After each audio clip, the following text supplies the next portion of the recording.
So hello everyone, welcome back to QB class में आपका स्वागत है। एमपी हिस्ट्री की सीरीज़ हमने प्रैक्टिस सेट स्टार्ट किया था, ये उसका दूसरा पार्ट है। प्रैक्टिस सेट 1 अगर आपने नहीं देखा है तो जाके देखिए, उसमें कुछ क्वेश्चंस हमने ऐड किए हैं और इससे आपको समझ में आएगा कि क्या आपकी तैयारी जो है, आपकी प्रिपरेशन जो आने वाले एमपीपीएससी 2022 के लिए है, वो सही डायरेक्शन में है या नहीं है। ठीक है, तो चलिए शुरू करते हैं।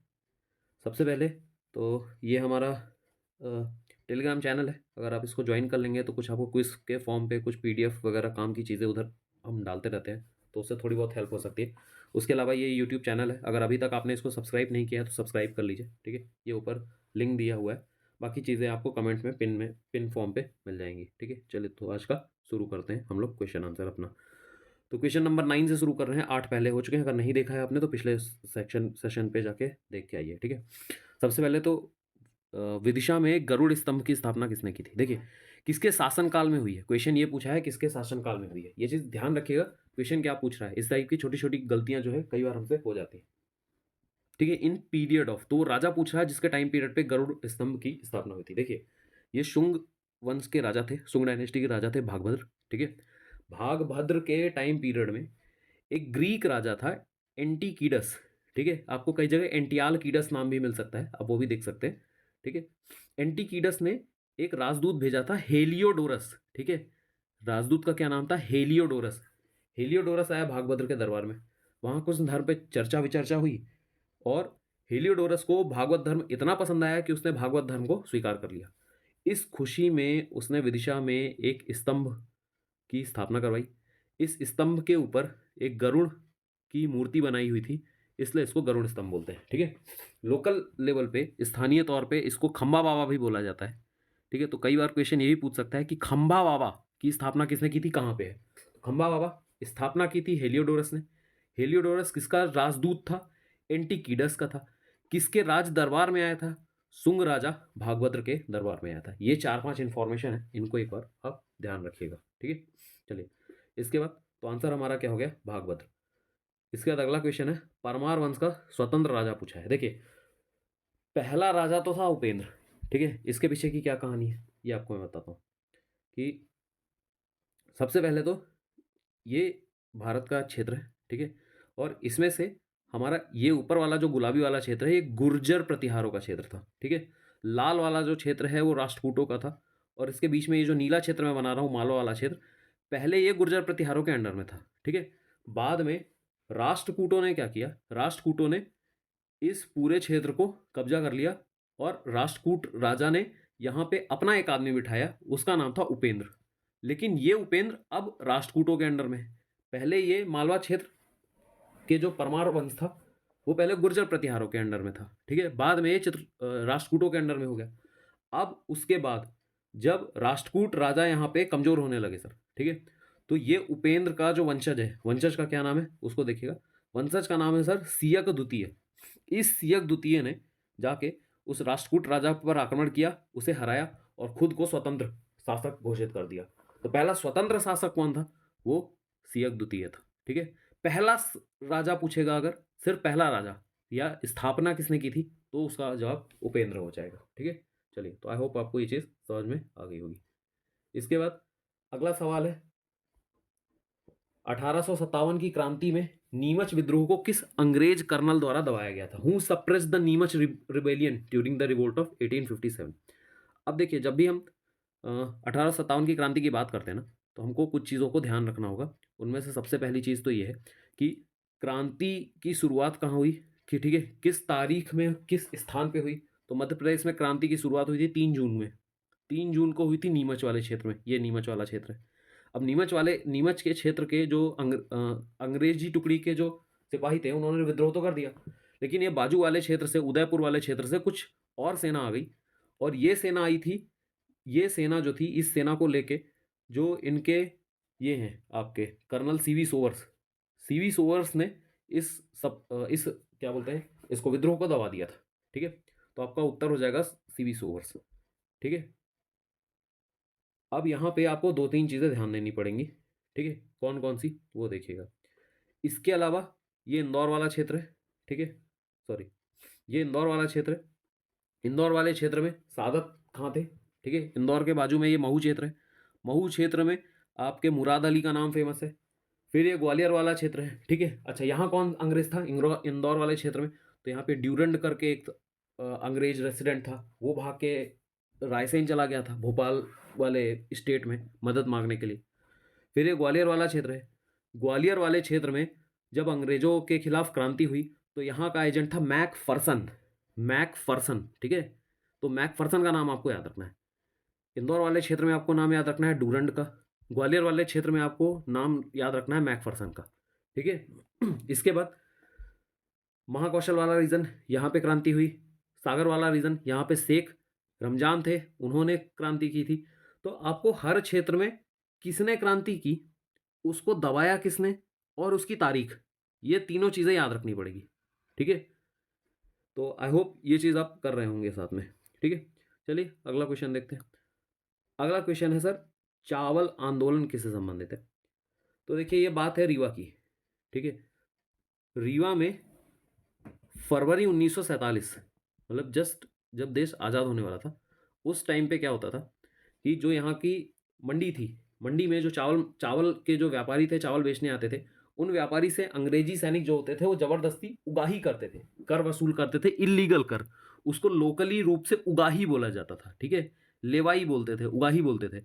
इसके खिलाफ कुछ लोगों ने, ठीक है, कुछ लोगों ने यहाँ पे उसके खिलाफ विरोध करने की कोशिश की और उनको गोली मार दिया गया, ठीक है। तो ये कहानी है चावल आंदोलन रीवा की, ठीक। चलिए इसके बाद अगला सवाल है, तात्या टोपे का वास्तविक नाम क्या है? देखिए तात्या टोपे महाराष्ट्र को बिलोंग करते हैं, ठीक है। महाराष्ट्र के तात्या टोपे जो हैं वो महाराष्ट्र के हैं, और इनका जो संबंध है, मतलब इनका जो असली नाम है वो है रामचंद्र पांडुरंग, ठीक है। पहले ये अंग्रेजों की आर्मी में काम करते थे बंगाल में, बाद में ये तात्या टोपे जो हैं नाना साहब से मिले और उनके साथ जुड़ गए, ठीक है। तो इन्होंने नाना साहब की भी मदद की है कानपुर में। उसके बाद इन्होंने रानी लक्ष्मीबाई की भी मदद की है, ठीक है। और उसके बाद जब रानी लक्ष्मीबाई की शहीद हो गई तो फिर ये वापस साउथ इंडिया महाराज जाने की कोशिश की, लेकिन तब तक अंग्रेज इनके पीछे इतने बुरे तरीके से पड़ चुके थे कि इनको मौका नहीं मिला कि ये नर्मदा नदी को क्रॉस कर सकें, ठीक है। तो वहाँ पे भीमा नायक ने भी इनकी मदद की थी, ठीक है। भीमा नायक कौन है ये आपको मैंने लेक्चर में ही बताया है, तो इस पर ध्यान दीजिएगा, ठीक है।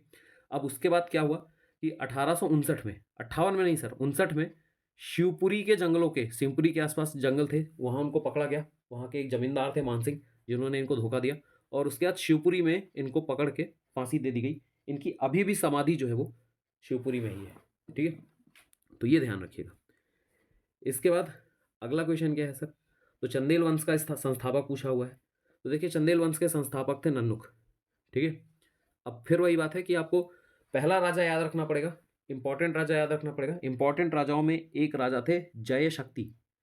जय शक्ति का दूसरा नाम था जेजा, और जेजा ने जितना क्षेत्र जीता उसे जेजा भुक्ति कहा जाता है। तो जो बुंदेलखंड वाला क्षेत्र है आपका, है ना, ये जो आपका बुंदेलखंड वाला क्षेत्र है, इस क्षेत्र को जेजा भुक्ति के नाम से भी जानते थे लगभग 14वीं शताब्दी तक, ठीक है। 14वीं शताब्दी के बाद से इसको बुंदेलखंड बोला गया। अब इसी लाइन में जो बाकी आगे के महत्वपूर्ण राजा हैं उनमें यशोवर्मन है।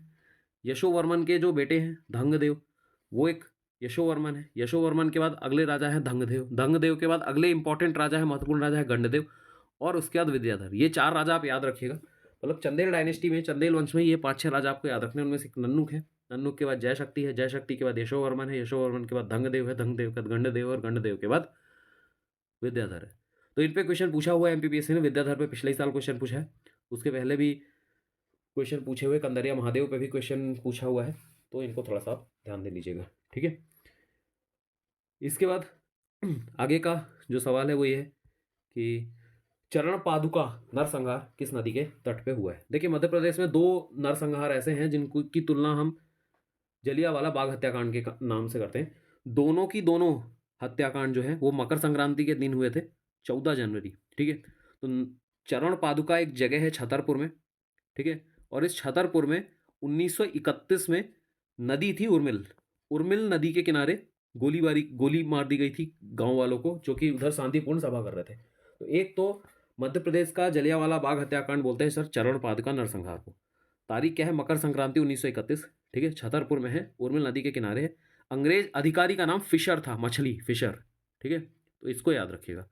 दूसरा जो हम जलियांवाला बाग हत्याकांड बोलते हैं भोपाल का, वो बिलोंग करता है सीहोर में। अब देखिए उस समय सीहोर जो था वो भोपाल राज्य में ही आता था, और सीहोर से निकलती थी नर्मदा नदी, तो नर्मदा नदी के किनारे तारीख वही है सर, मकर संक्रांति 14 जनवरी, सिर्फ साल बदल गया है। अब ये आज़ादी के बाद का कांड है, ठीक है, तो इसको ऐसा देख के रखिएगा कि हो सकता है इसमें डेट आ जाए, है ना, और हम ये सोच लें कि सर ये तो आज़ादी के पहले का कांड हुआ होगा। नहीं सर, ये नरसंहार आज़ादी के बाद का है, 1948 का है, ठीक है। तो लोग विरोध कर रहे थे कि अंग्रेज चले गए हैं और जो भोपाल है, भोपाल को वापस भारत संघ में मिलाया जाए, तो उसका विरोध करने के लिए, ठीक है, जो लोग उधर बैठे हुए थे, मतलब क्या बोलेंगे हम, एक तरीके से जो भोपाल संघ का जो विरोध करने के लिए उधर बैठे हुए थे, ठीक है, उनके ऊपर गोली चला दी गई थी।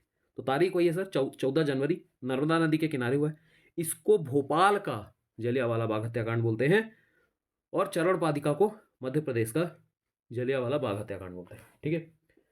इसके बाद एक क्वेश्चन और है, अंतिम क्वेश्चन है सर, ये अवंती बाई की अंग रक्षिका कौन थी, बॉडीगार्ड कौन थी। अब ये क्वेश्चन क्यों रखा है, क्योंकि कई बार इसमें से बेसिक जानकारी है लेकिन कई बार हमसे गलती हो जाती है। देखिए अवंती बाई, ठीक है, सबसे पहले तो इनकी जो शहादत की डेट है वो रानी लक्ष्मीबाई के पहले की है। रानी लक्ष्मीबाई की शहादत की डेट है 18 जून 1858, ठीक है, 1858, 57 नहीं है। और इनकी जो डेट है वो मार्च है 1858। तो ये पहली महिला शहीद मानी जाती हैं 1857 की क्रांति की। दूसरी बात, इनकी जो सखी थी उनका नाम था गिरधारी बाई, एजी से आप याद कर सकते हैं। और जो हमारी महारानी लक्ष्मीबाई थी उनकी जो सहायिका थी वो थी झलकारी बाई, ठीक है, JKL AG, आप अल्फ़ाबेटिकली देख सकते हैं, जे और एल पास पास पड़ता है तो ये याद हो जाएगा सर, ठीक है। अच्छा, अवंती बाई की जो कहानी है वो थोड़ी सी बड़ी क्रूशियल है, क्यों, क्योंकि ये रानी थी रामगढ़ की, रामगढ़ मंडला जिले में आता है, लेकिन इनकी जो समाधि है वो डिंडोरी जिले में है, और अवंती बाई के नाम से जो परियोजना है वो जबलपुर में है, ठीक है। तो अवंती बाई को थोड़ा सा ध्यान से पढ़िएगा, ये खुद मंडला की है, इनकी समाधि डिंडोरी जिले में है, ठीक है, और ये इनके नाम की परियोजना जबलपुर में। तो ये अंतिम क्वेश्चन था। देखिए अगर आपको ऐसा लगता है कि ये क्वेश्चन आपसे बन रहे हैं, ये आपको समझ में आ रहा है, तो आपकी पढ़ाई जो है, तैयारी जो है वो सही दिशा में है। लेकिन अगर अभी भी आपको ऐसा लग रहा है कि ये क्वेश्चंस कुछ आपको समझ में नहीं आ रहे हैं या लिंक नहीं हो पा रहा है, तो डेफिनेटली कुछ आपको अलग से मेहनत करने की ज़रूरत है, ठीक है। तो ये कुछ क्वेश्चन था, अगला सेशन इसका जल्दी लेके आने की कोशिश करूँगा मैं, ठीक है। आई होप आपको पसंद आया होगा, और अगर कोई भी सलाह है, सजेशन है, कुछ भी है, तो you are most welcome, comment section पे मुझे बताइए। और तब तक के लिए चलिए मिलते हैं अगले वीडियो में। Thank you so much.